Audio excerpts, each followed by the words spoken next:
To some sports news for you this Monday. 12 of Europe's top clubs have announced that they're launching what they're referring to as a breakaway Super League, which will be headed by the president of Real Madrid.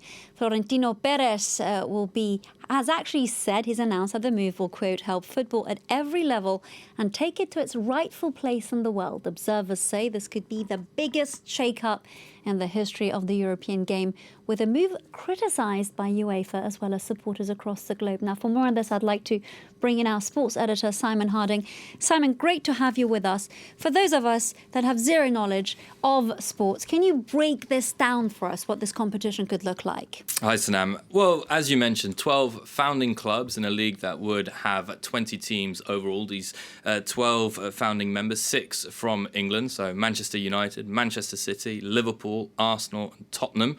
Chelsea as well in that list. 3 from Spain, Atletico Madrid, Real Madrid, and Barcelona, and a big 3 in Italy as well, Juventus, Inter Milan, and AC Milan. Now, the way the competition would work is you'd have 3 other founding members that are yet to be announced. Bayern Munich, PSG were asked to be part of these 15 teams, but have refused. Borussia Dortmund as well, and 5 teams would be accepted on merit. They would then compete in 2 groups of 10, with the top 3 going through to the quarterfinals, 4th and 5th then playing a playoff, and then it would be a similar format to the Champions League as we know it now. There's, of course, a 4.6 billion investment plan by JP Morgan. That's where the money's coming from, and they are doing this because they believe that UEFA reforms, an announcement on the reform of the Champions League is due to go ahead today. These reforms don't go enough, which is why they have decided to break away. And as you mentioned, that statement by Florentino Perez saying he wishes to change football forever. And these are, of course, integral cogs of world football as we know it. Real Madrid's the most decorated team in Europe with 13 titles, Milan have 7, Liverpool have 6, and so on. So UEFA would be losing a massive part of its history, and they want to create this new league to bring in what they believe is a new era for football and new possibilities financially for football as well. Changing football forever, that's a rather big statement, isn't it? Why has it been met with so much hostility, Simon, across the board? Not just among UEFA or football federations, but of course also fans across the globe. Former Manchester City player Mika Richardson said that this rips out the heart and soul of football.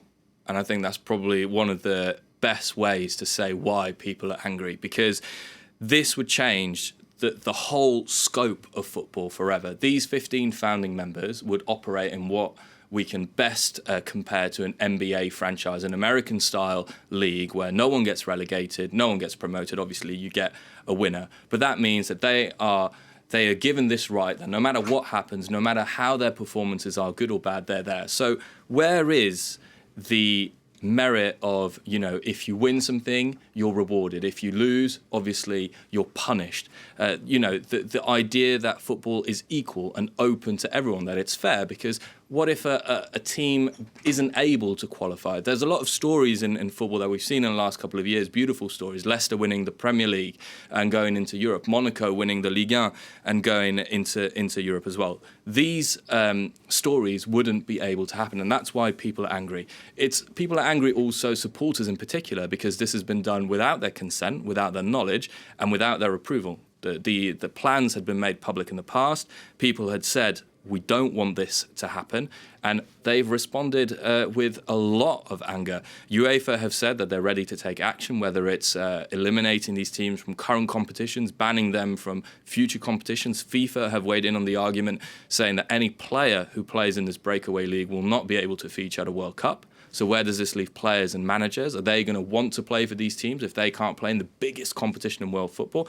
And let's not forget that football is the biggest sport worldwide. It's the biggest sport in all of the countries here in Europe that we've mentioned, particularly England, France, Spain and Italy. So it is a move that would change football forever. Is the money going to be redistributed equally to lower leagues? Because we have this pyramid scheme in football where money trickles down. Is that going to happen? A lot of people don't think so, and that's why they're angry. Hoping Cole Stangler will be able to help us with that. Thank you so much for that, for breaking that story down for us, Simon Harding. Now it is time for a look at some of